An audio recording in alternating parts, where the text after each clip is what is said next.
After divorce, my husband threw me and the kids out. Mom's old card made the banker turn pale fast.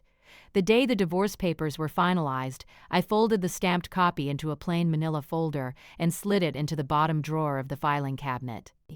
Not because I didn't care, because I cared enough to keep things where they belonged. I'd learned that about myself over the years. I didn't do scenes. I didn't throw glasses or slap faces or collapse on kitchen floors. I logged dates. I saved emails. I kept receipts in neat stacks and named files correctly. When people describe divorce, they describe screaming. Mine was quieter, like a door closing in a distant room. I walked out of the county courthouse on October 3rd, 10:12 a.m., and I didn't look for my ex-husband's face in the crowd. I already knew what he'd look like: composed, well-dressed, the same expression he wore at every school fundraiser and neighborhood barbecue, like he was doing everyone a favor by showing up. His name is Grant. If you asked anyone in our town, they'd say Grant Whitmore was a good man. Financial advisor. Volunteer on the PTA, budget committee. Sunday golf polite. Always the first to pick up a check at a restaurant if there were people watching. The kind of man who could smile and say something cruel in the same sentence, and if you blinked wrong, you'd wonder if you imagined it. We met when I was 24 and working at a small accounting office in downtown Maplebrook. He came in to open a business account for the firm he'd just joined, shook my boss's hand like he was already a partner, and left his card on my desk by accident. I didn't call. He sent flowers to the office anyway. It looked romantic from the outside. That's how he always did things. Public, thoughtful, impossible to criticize without looking ungrateful. By the time we had our second child, it was normal for him to say, at dinner parties, "Lena keeps the house running. I handle the big stuff." He'd laugh, the other men would laugh, and the women would smile like it was familiar. I would smile too. Not because it was funny, because arguing made him better. He could turn any protest into a story about my temperament. "See," he'd say later, "alone? This is why you don't handle stress well." And then he'd add it to his private list of reasons why he was the reasonable one. We lived in a light gray 2-story on Renfield Drive, the kind of place realtors described as family forward. White trim, a porch swing Grant insisted on, a backyard that backed into a cul-de-sac where kids rode bikes in circles after school. The mortgage was in his name. That was my first mistake, thinking the paperwork didn't matter because we were married. Grant liked to say it was simpler, that it matched his credit profile, that it would get us a better rate. At the time, I was home with our oldest, Ellie, and pregnant with our son, Noah. I'd left my job at the accounting office because daycare would have eaten most of my paycheck, and Grant said it didn't make sense. "It's temporary," he promised. "We're a team. Teams don't usually come with one person holding the keys." Over the years, he shifted everything toward himself in ways that were easy to miss until you looked back. The bills moved to his email. The passwords changed. The joint account became our savings, then the household account, then a checking account I could view but not move money out of without a phone call to him. Whenever I mentioned it, he'd tilt his head like I'd asked him something strange. "You don't like dealing with that stuff," he'd say. "I'm taking care of you." It sounded like love if you didn't listen closely. The last year of our marriage, his jokes got sharper. At Ellie's spring concert, he introduced me to a new teacher like this. "This is Lena. She's the brains behind the snack rotation." At a neighborhood cookout, when someone asked what I did, he clinked his drink against mine and said, "She's my CFO, Chief Folding Officer." People laughed. I smiled. Then I watched who laughed the hardest and who looked away. I remember the first time I realized he wanted me small. It was something stupid, a grocery store moment. We were in the cereal aisle and I reached for a generic box because it was cheaper. Grant plucked it from my hand and replaced it with the name brand, without looking at the price. "Don't do that," he said, low enough no one else could hear. "Do what?" "Act like we're struggling," he said. "It's embarrassing." It was the word embarrassing that stayed with me, not because it hurt, because it clarified. Grant didn't mind that I was tired, or that I handled the children, or that I didn't have my own income. He minded that anyone might think he wasn't in control. The marriage ended in the same way it ran, quiet on the surface, cold underneath. He didn't have an affair, not that I could prove. If he did, he was careful. What he had was a habit of treating me like an accessory he'd outgrown. He started taking calls outside. He began showing up late, smelling like expensive cologne I hadn't bought. He criticized how I spoke to people, how I dressed, how I arranged the living room. One night, after Ellie and Noah were asleep, he sat on the edge of our bed and said, "I think we both know this isn't working." It wasn't a question. He'd already decided. He'd probably already spoken to a lawyer. I didn't beg. I didn't throw accusations. I asked, "What do you want?" His eyes softened in a way that looked kind if you didn't know him. "I want this to be civil," he said, "for the kids." What he meant was, "I want you to cooperate." The divorce moved fast, too fast for someone who had built his life on control to leave things to chance. He offered a settlement that sounded fair when you heard it out loud: shared custody, child support, a fresh start. He even offered to let me stay in the house for a little while, as if he was being generous. My lawyer, a woman named Marisol with sharp glasses and a calm voice, read through the paperwork and asked one question. "Where are your assets?" she said. I blinked at her. "The accounts," she clarified. "Retirement. Savings. Investments." I told her what I knew, which was less than it should have been. Marisol didn't look surprised. She pointed at a line item in the settlement agreement. "He's offering you 8 months of support," she said. "But he's also claiming you waived interest in the property and any spousal claim to retirement. That's not civil. That's strategic." At home, Grant acted like the divorce was a thoughtful decision made by two mature adults. He'd talk on the phone in the kitchen, loud enough for me to hear. "I just want what's best for them," he'd say. "No drama. I want Lena to land on her feet." When he hung up, he'd glance at me like I should be grateful. I started documenting everything then, not because I expected a courtroom battle, but because I knew Grant. He performed, and when people perform, they rely on others not keeping records. I began with the basics. A notebook in the drawer under the microwave manuals, dates of exchanges, notes about what he said, screenshots of texts, copies of documents he'd forget to send. I opened a new email account in my name and forwarded every statement I could access. I requested my credit report. I made a list of every account number I had ever seen, every financial institution logo I recognized from his paperwork. It felt like rebuilding a map after living in someone else's country. Grant didn't notice at first. He was too busy being congratulated for handling things so well. People in town would stop me at the grocery store and say, "You two are doing so great!" It's so nice to see adults be adults. I thanked them. I didn't correct them. The final mediation meeting happened on a Tuesday afternoon in a conference room that smelled like printer ink. Grant arrived in a tailored suit and shook hands with everyone like he was hosting. He leaned toward me at one point, voice low. "Don't make this ugly," he said. I looked at him and said, "I'm not." And I wasn't. But ugly wasn't the same thing as thorough. Marisol negotiated harder than Grant expected. She got me more support, a longer timeline, and a clause that required financial disclosures. It wasn't perfect. It wasn't the kind of settlement you see in movies where someone wins. It was something stable. Grant signed without smiling. Afterward, he took the kids for ice cream and posted a picture on Facebook. 2 happy kids. Grant's arm around them. The caption, "New chapter. Grateful for family." Comments poured in. "You're such a great dad!" "They're lucky to have you." I didn't comment. I didn't like living on the internet, but I learned quickly that Grant did. He liked to be seen as good. That mattered because being seen was the only thing that ever slowed him down. The first week after the divorce, he insisted the kids stay with him Monday through Thursday. "It's better for school," he said. "You can get settled." I had found a small rental across town. 2 bedrooms, a narrow galley kitchen, a place with thin walls, and a landlord who asked for the deposit in cashier's checks. It wasn't glamorous, but it was mine. I painted the bedroom's soft colors and measured the curtains carefully. I bought a secondhand dining table and kept it clean. I made the rental feel like we belonged there. I didn't tell anyone in the neighborhood that I was still sleeping on a mattress on the floor. I didn't ask for help. I didn't want pity. Grant dropped the kids off Friday evenings with a bag of clothes that rarely matched the weather.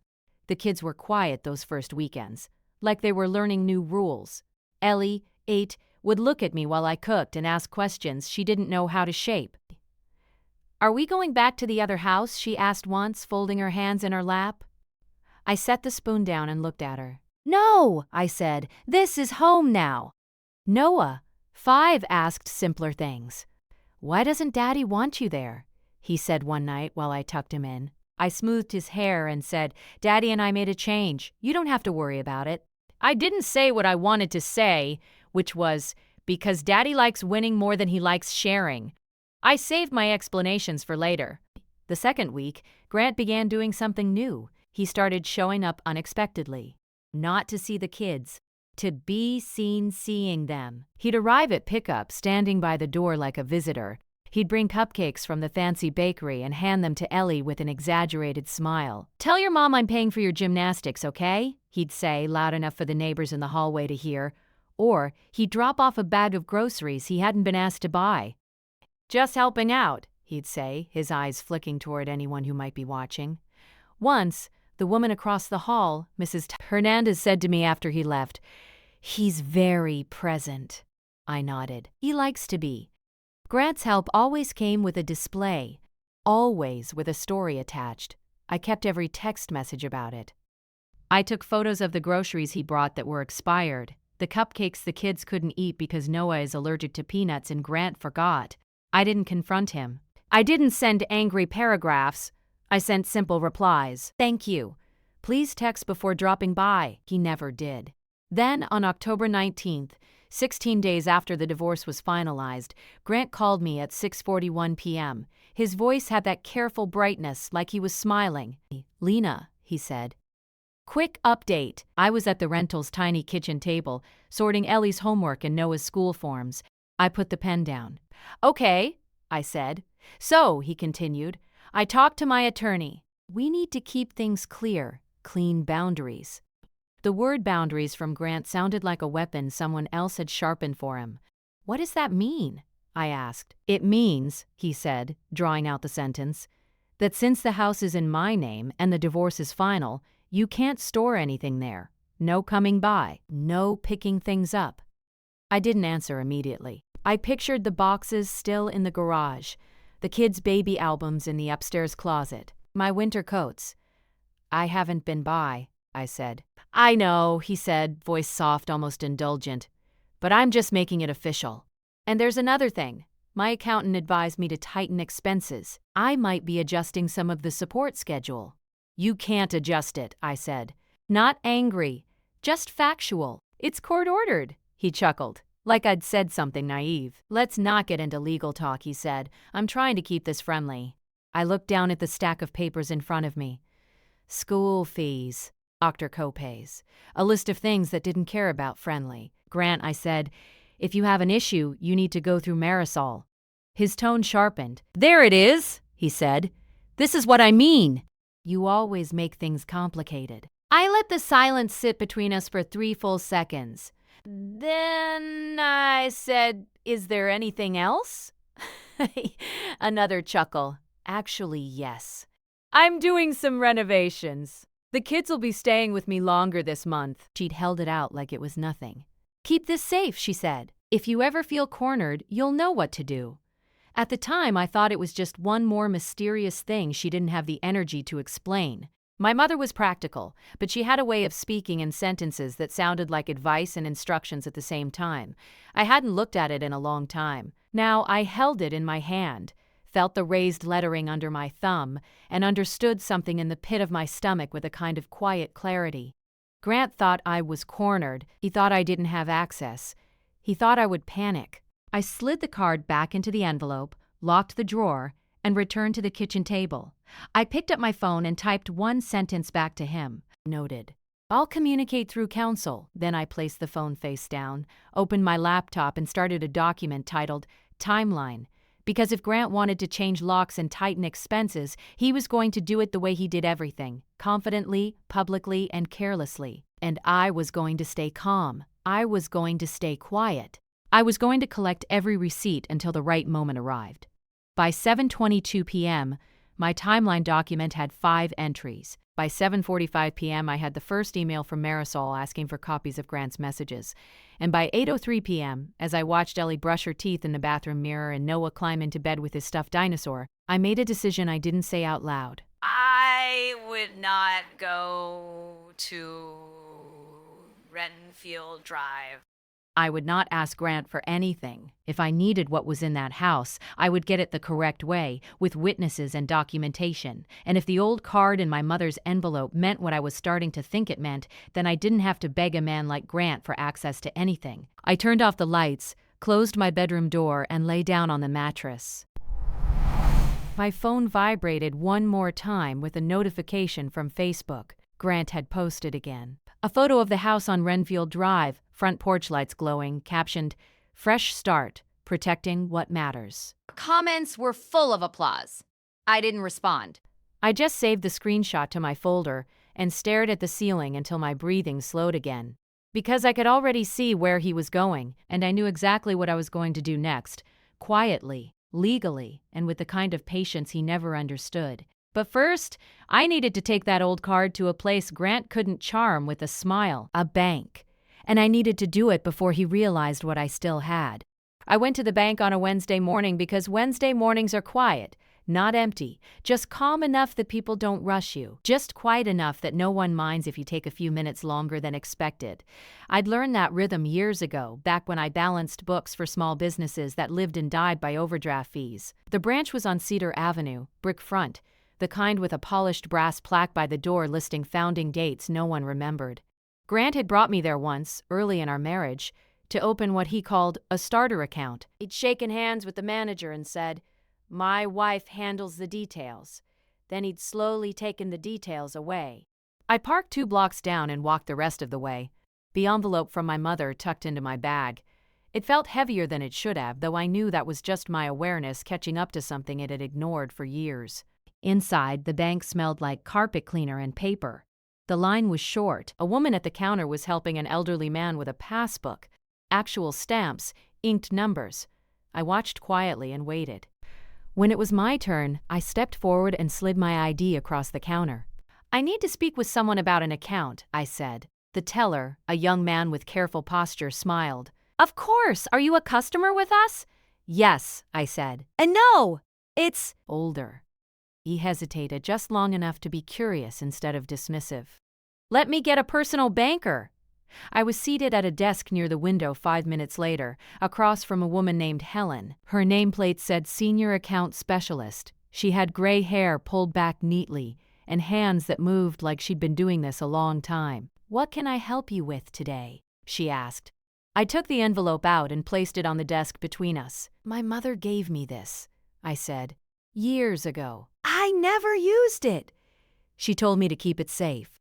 Helen didn't touch it right away. She looked at me instead. "And now?" she asked. "And now," I said, "I need to know what it connects to." I slid the card out of the envelope. It wasn't plastic. It was metal, thin but solid, with raised lettering and a small emblem near the corner, an older version of the bank's logo. No magnetic strip. No chip. Helen's expression changed. Not dramatically, just enough. She picked it up carefully, turned it over, and nodded once, as if confirming something she already suspected. "This is a legacy access card," she said. "We don't see many of these anymore." "What does it access?" I asked. She set it down and folded her hands. "Before I answer that, I need to verify your identity fully. And I need to ask, did your mother explain anything else when she gave this to you?" She said. I replied, "If you ever feel cornered, you'll know what to do." Helen's mouth pressed into a thin line, not judgmental, just thoughtful. "Okay," she said. "Let's start with verification." It took longer than opening a regular account. Additional forms. Questions about my mother's full name, her maiden name, her previous addresses. Dates, I answered slowly and accurately. I'd kept my mother's paperwork organized after her death, not out of sentiment, but habit. Helen typed, paused, typed again. At one point she stood, walked to a file cabinet behind her, and pulled out a binder that looked older than the desk. She returned and sat. "All right," she said. "I can confirm that your mother, Eleanor Ross, opened a custodial trust account with this institution in 1998. My chest tightened, not with fear, but with alignment, things clicking into place. She was listed as primary trustee," Helen continued, "with provisions that transferred control to you upon her death. That transfer occurred legally when we received the death certificate. The account has been dormant, but intact." Dormant, I repeated. Yes. No withdrawals, no deposits, but not closed. The card you have, she said, tapping it gently, was a physical access key. We stopped issuing them in the early 2000s, but accounts like this still exist. What kind of account? I asked. Helen took a breath. A layered asset trust. Cash holdings, long-term bonds, and equity positions. How much? I asked. She didn't answer right away. She turned her screen slightly so I could see it, though the numbers were blurred to me from the angle. Before I disclose balances, she said carefully, I need to confirm whether anyone else has attempted to access this account. I blinked. Anyone else? Helen looked at me over her glasses. Yes, she said. Someone did. The room seemed quieter. Not tense, just still. When? I asked. Over the last 6 years, she replied, intermittently. Who? I said. She turned the screen back to herself, typed a few commands, then turned it again so I could see clearly this time. The name on the access log was familiar. Grant Whitmore. Not primary, not authorized, but present. He was listed as an interested party, Helen explained. Not an owner, not a beneficiary, but he was granted limited visibility through a business relationship your mother had with a private advisory group. That visibility allowed him to view balances, not move funds. My hands were steady on my lap. I noticed that, the way you notice small things when bigger ones are lining up. He never mentioned this account to me, I said. Helen nodded. He wouldn't have had to. The notifications went to your mother until her passing, and afterward the account was set to remain dormant unless accessed with a physical card or legal documentation. And he couldn't move anything? I asked. No, she said. But he could see it. How much could he see? I asked. Helen didn't answer with words. She rotated the screen fully toward me. The number sat there, clean and exact. $417,892.16. My breath moved out of me slowly. Not because the amount was shocking. My mother had been careful, invested wisely, lived simply, but because of what it explained. Grant's confidence, his assumption, his certainty that I would land on my feet. He'd known there was something, he just hadn't known I could touch it. This trust, Helen continued, was structured deliberately. Your mother placed restrictions on it. It can't be seized through marital property claims if it was never commingled, and according to our records, it wasn't. I thought of every conversation Grant had steered away from my finances, every joke about me not liking numbers. Every time he'd said, I've got it covered. How long has he been checking it? I asked. Helen scrolled. First inquiry was March 2019, then quarterly, sometimes monthly, March 2019. That was the year he insisted we refinance the house. The year he'd said we needed to optimize cash flow. The year he'd started talking about early retirement. He knew, I said quietly. Helen didn't correct me. What happens now? I asked. Now, she said, you decide whether to activate the account. And if I do, you gain full access. Funds can be transferred to an account in your name. The trust dissolves into your control. I nodded. And if I don't? It remains as it is, untouchable. I thought of Grant's message about tightening expenses, about changing locks, about adjusting support. I thought of the way he'd said, don't make this ugly. I want the access activated, I said. Helen smiled, not warmly, but with respect. All right, she said. We'll need signatures. It took another hour, more forms, more confirmations. When it was done, Helen slid a printed summary across the desk. This document, she said, confirms your sole ownership and control as of today. I recommend keeping copies. I will, I said. I tucked it into my bag, right behind the envelope.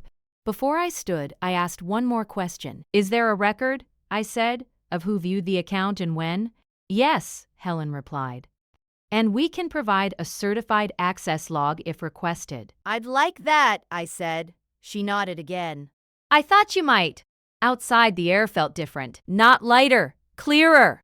I didn't feel rich. I felt informed. I didn't move the money that day. I didn't tell Marisol yet. I didn't do anything dramatic. I went home, made lunch for the kids, and helped Ellie with her spelling. That evening, Grant texted, FYI, Gymnastics invoice came in. I covered it. You can Venmo me when you're able. I stared at the message, then took a screenshot and saved it under Grant/financial CL Ames. I didn't respond. The next week, his behavior shifted. He became generous. Not quietly generous. Loudly. He offered to help with rent. He sent links to apartments in better areas. He texted about maybe buying the kids new furniture for my place so they feel comfortable. Every offer came with a sentence that implied my instability. I just don't want them feeling unsettled. You've got a lot on your plate. I know money's tight. I accepted nothing. I replied to each message with the same structure. Thank you for the offer. Please communicate through counsel. Marisol noticed before I told her why. He's posturing, she said during a phone call. This is image management. Yes, I replied, and you're unusually calm, she added. Which tells me you know something. I do, I said, but not everything yet. What do you need? She asked. Time, I said, and logs. Grant didn't stop. At a school event, he mentioned loudly to another parent that he was handling most of the expenses because he wanted stability for the kids. At pickup, he handed Ellie a new backpack and said, Your mom forgot to buy one, so Daddy stepped in. Ellie looked at me, uncertain. I smiled and said, That's very kind. Later in the car, Ellie asked, Did you forget? No, I said. But it's okay. I saved that day too. Not the moment, just the pattern. 2 weeks later, Marisol called me. I requested the certified access logs, she said, from Cedar Avenue. They arrived, I asked. Yes, she replied. Lena, how long did you say Grant has been advising clients? Since 2016, I said. There was a pause. The logs show he accessed your trust account repeatedly, she said, while presenting sworn financial disclosures during your divorce that claimed limited external assets and no personal safety net on your side. I closed my eyes. That's misrepresentation, she continued. Potentially serious. Is it public? I asked. Not yet, she said, but it can be. I leaned back against the counter and stared at the wall. Grant had built his position on the assumption that no one would ever connect the dots. He'd viewed my mother's money as a backup plan for himself, something he could rely on without touching, a silent assurance that I wouldn't fight too hard, that I wouldn't need more, that I'd eventually fold. He hadn't counted on one thing. The card wasn't just access, it was proof, and now I had the receipt he never thought I'd see. The question wasn't whether to expose it. The question was when and where. Doing so would make it impossible for him to smile his way out. I looked at the calendar on my fridge. The school fundraiser gala was in 3 weeks. Grant was co-chair of the finance committee, and the guest list included people who cared deeply about transparency, reputation, and numbers. I picked up my phone and sent one message to Marisol. Let's wait, she replied almost immediately. Understood. I set the phone down, poured myself a glass of water, and opened a new folder on my laptop. I titled it Public Disclosure. And then I started organizing the receipts, because Grant was about to host his own stage, and he had no idea who was holding the lighting. Grant loved events with name tags. I'd noticed that early in our marriage, how his posture changed when there was a program, a printed agenda, a microphone involved. He became smoother, louder, without raising his voice. Generous with credit he'd already calculated. He liked rooms where people assumed competence based on confidence. The school fundraiser gala was exactly his environment. It was scheduled for November 14th, a Friday evening, at the Maplebrook Civic Hall. Tickets were $150 a plate. The invitation promised transparency, community investment, and a detailed breakdown of how every dollar would be spent. Grant had written that last part himself. He was co-chair of the finance committee. That meant he would open the evening with a short presentation.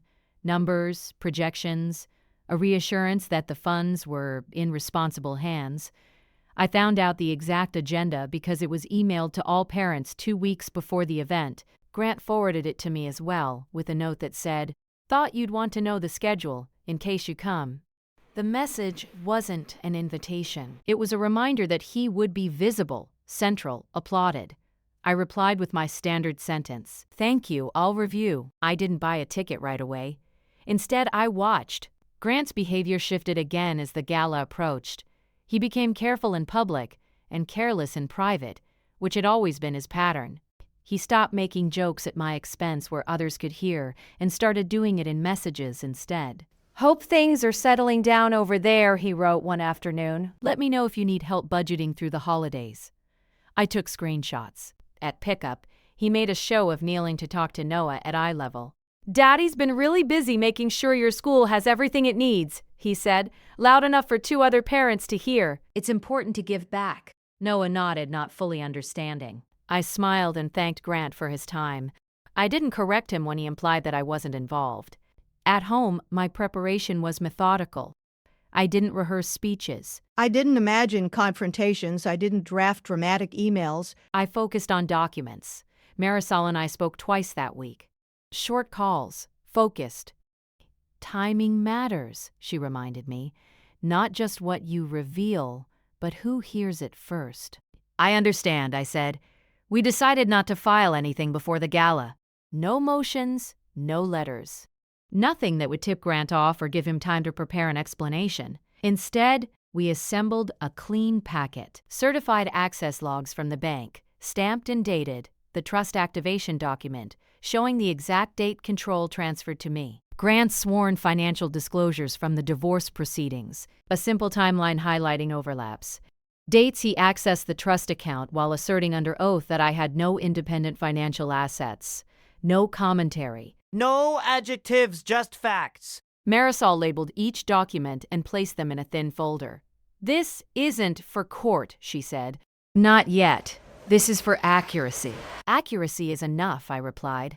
The kids knew nothing about the gala. I didn't talk about it at home. Life continued on its steady track, school lunches, homework, laundry folded at night while the TV murmured in the background. The week before the event, Grant sent one more message. Just confirming. You're not planning to make a scene Friday, right? I read it twice. Then I replied, I'm attending as a parent, nothing more, which was true. I bought my ticket the following morning, online, under my own name. No +1, Grant noticed. Of course he did. He didn't text me about it. Instead, he mentioned it to Marisol during a routine scheduling email he CC'd her on. Just FYI, Lena will be at the gala, hoping we can keep things positive for the kids. Marisol forwarded it to me with one word in the subject line, noted. The night of the gala, I dressed carefully, not expensively. A navy dress I'd worn before, simple shoes. No jewelry except a small watch my mother had given me years ago. The kind that ticked quietly but kept perfect time. I arrived 10 minutes early. The hall was already busy. Parents, teachers, donors. A banner hung near the stage with the school's logo, and the phrase, "Accountability builds trust," printed beneath it. I almost smiled. Grant was near the front, holding court. He laughed easily, gestured with an open palm, introduced people to one another like he was hosting a private party. When he saw me, his smile faltered just a fraction before returning. "Lena," he said, stepping toward me. "Glad you could make it." Thank you, I replied. It looks well organized. He glanced at my empty hands. No guest. No, I said. Ah, just me. Of course, he said, nodding. Well, enjoy! He moved on quickly, already scanning the room for someone else to impress. I took my seat near the middle, not front row, not hidden, close enough to hear clearly. Close enough to be seen. The program began on time. The principal spoke first.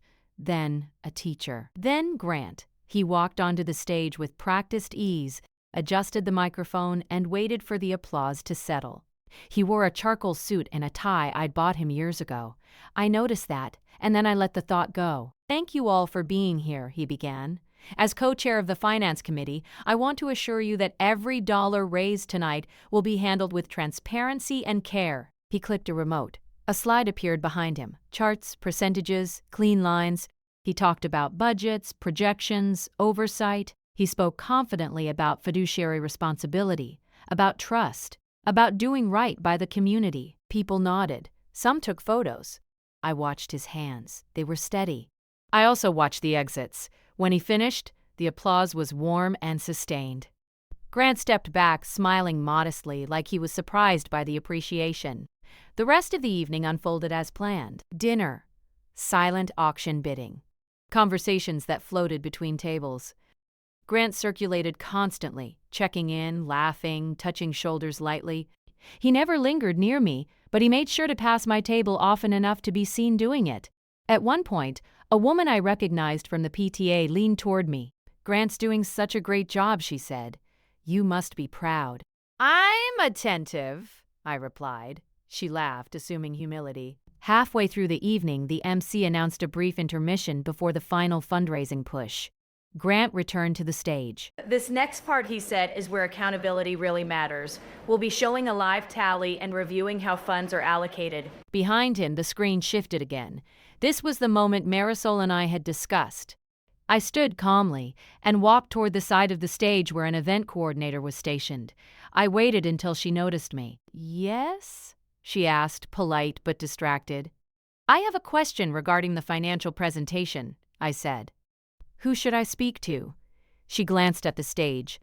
Mr. Grieb grabbed her browser. "Whitmore is handling—" "I'm aware," I said, "but this concerns a disclosure related to fiduciary oversight. It's time-sensitive."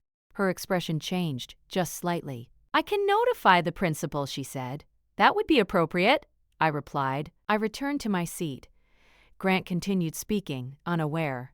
He was explaining safeguards, internal checks.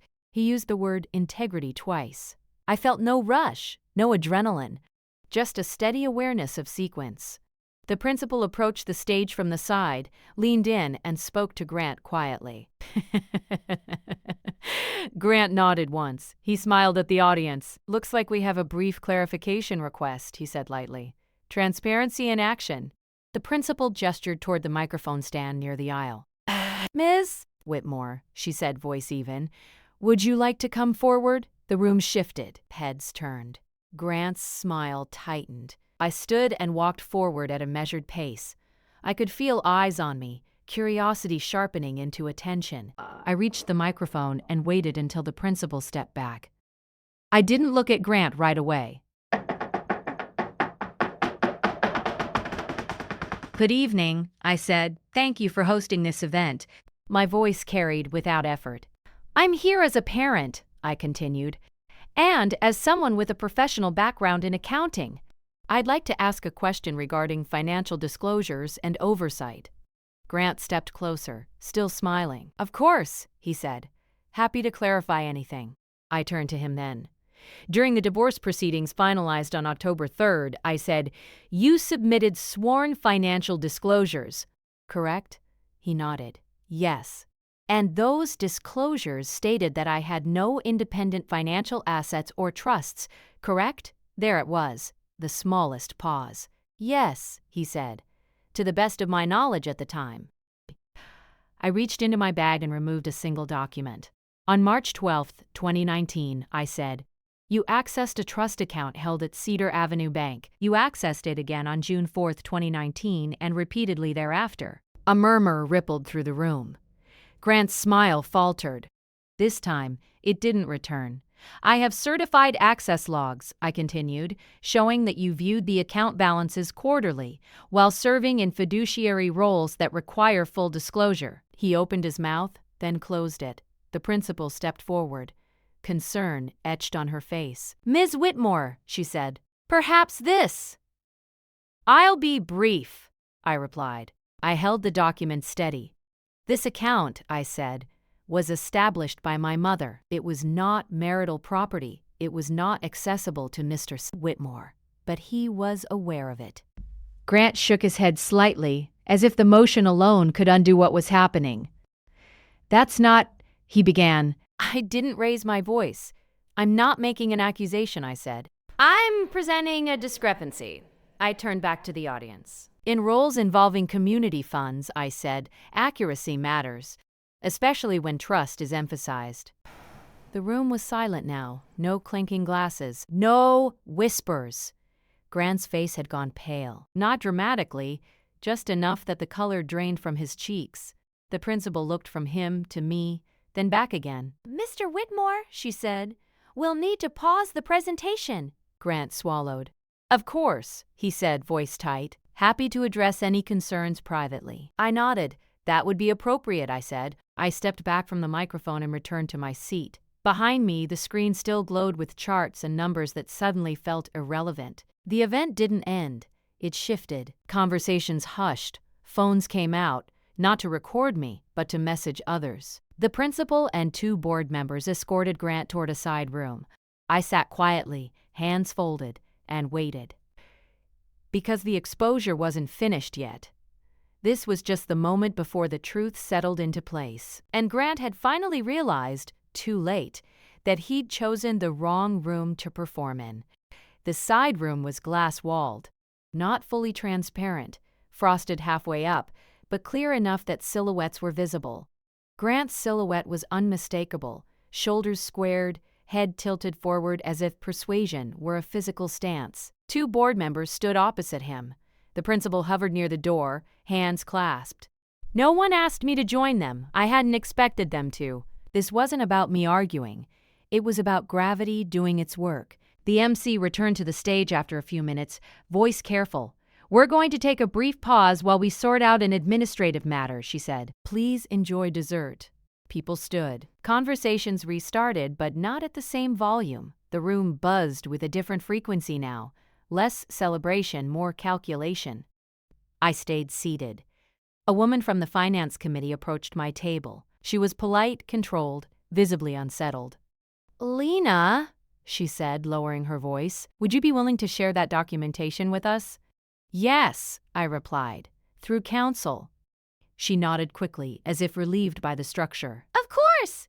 And minutes later, Marisol arrived. I hadn't told her to come. She'd been monitoring the situation from a distance, exactly as we discussed. She wore a neutral expression and carried a slim briefcase. When she sat beside me, she didn't ask questions. You okay? She murmured. Yes, I said. The principal emerged from the side room then, face composed but tight. Miss Whitmore, she said, addressing me directly. May we speak privately? I stood and followed her to a quieter corner of the hall. Marisol came with us. The principal didn't waste time. We've asked Mr. Whitmore to step down from his role, effective immediately, she said, pending further review. I nodded. There are concerns, she continued, choosing her words carefully, about the completeness of disclosures related to his fiduciary responsibilities. I understand, I said. She looked at me for a long moment. You didn't raise your voice, she said. You didn't accuse. You presented records. That was intentional, I replied. She nodded once. We'll be requesting full documentation. From the bank, from his firm, Marisol spoke then. We'll provide certified copies of what's relevant, the principal exhaled. Thank you. Grant did not return to the floor. By the time dessert plates were cleared, word had spread. Not gossip, information. The kind people pass carefully, knowing it matters. Phones buzzed again, this time with confirmations. The gala concluded without its final fundraising push. The MC thanked everyone and ended early. As people gathered coats, several stopped by my table. Some said nothing at all, just nodded. Others offered quiet words. I'm sorry you were put in that position.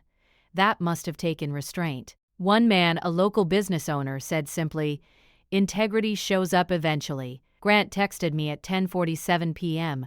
We need to talk, now. I didn't respond. At 11:02 p.m., another message. You blindsided me. This could have been handled privately. I saved both messages. At 11:15 p.m., a third. You've damaged my reputation. I turned my phone off. Ellie noticed. Daddy seems quiet, she said in the car. He's dealing with grown-up things, I replied. She nodded, satisfied. A month later, Marisol called with an update. The court accepted a supplemental disclosure, she said. There will be adjustments, nothing dramatic. But accurate. Thank you, I said. And Lena, she added, for what it's worth, this was handled impeccably. I hung up and looked around my kitchen. It was still small, still narrow. But it was orderly, warm. Hours. That night, after the kids were asleep, I opened the bottom drawer of the filing cabinet one last time. The manila folder with the divorce stamp stayed where it was. The envelope with my mother's handwriting, I took that out. I slid the old metal card back inside, even though I no longer needed it. It had done its job. I didn't feel anger toward Grant. Not anymore. Just clarity. He had built his power on assumptions about my silence, my access, my limits. He had mistaken patience for weakness. And when the room finally saw the truth, I didn't have to raise my voice. I just had to stand in the right place, at the right time, with the facts in my hand. That was enough. I turned off the light, closed the drawer, and went to bed. Steady, unbothered, and finally, entirely my own. You can take them weekends if you want, but weekdays are going to be inconsistent. It was phrased like a casual scheduling note, but it was control. The same old thing, just dressed differently. "I'll check the parenting plan," I said. "Do that," he replied. "Too quick." "Anyway, I'm glad we're on the same page. I knew you'd understand." He hung up before I could say anything else. I sat at the table for a moment, listening to the refrigerator hum. Outside, a car alarm chirped and stopped. Ellie was in the bedroom reading. Noah was lining up toy cars on the rug. Normal sounds. A normal evening. And then my phone buzzed again. A text from Grant, sent at 6:46 p.m. "Also, make sure you're out of Renfield by end of week. I'm changing the locks. Just keeping things secure." I stared at the message. I hadn't lived there for weeks. He knew that. But he wasn't messaging me for information. He was messaging me for effect. So if I ever did need something, winter clothes, documents, the kids' keepsakes, he could say I'd been warned. He could say I showed up anyway. He could call it harassment. I opened my notebook, wrote the date, wrote the time, copied the exact wording. Then I took a screenshot and forwarded it to my new email folder labeled Grant/housing. I didn't respond right away. I stood, walked to the filing cabinet, and pulled open the bottom drawer. That's where I kept the things I hadn't told Grant I still had. In the back, beneath the manila folder with the divorce stamp, there was a smaller envelope with my mother's handwriting on the front. It had been sitting there for years, because I didn't know what to do with it, because I didn't think I'd ever need it. Inside was an old card, worn at the edges. Not a credit card exactly, but something older, heavier. The kind of thing people used before everything went digital. My mother gave it to me the week before she died. The next morning, the consequences began to unfold without my involvement. Grant's firm placed him on administrative leave pending internal review. It wasn't dramatic, just a quiet email forwarded to Marisol by someone who thought she should know. The school board released a short statement acknowledging a leadership change and emphasizing their commitment to transparency. Parents talked, not loudly, not cruelly. Carefully, patterns were being reevaluated. Grant called twice that afternoon. I let both calls go to voicemail. The first was angry but controlled. The second was quieter. "Lena," he said, voice tight, "I didn't take anything. You know that." I listened to the message once. Then I saved it. Marisol advised me to let everything move through proper channels now. No commentary. No reactions. "He'll explain himself," she said. "Or he won't. Either way, you're done performing."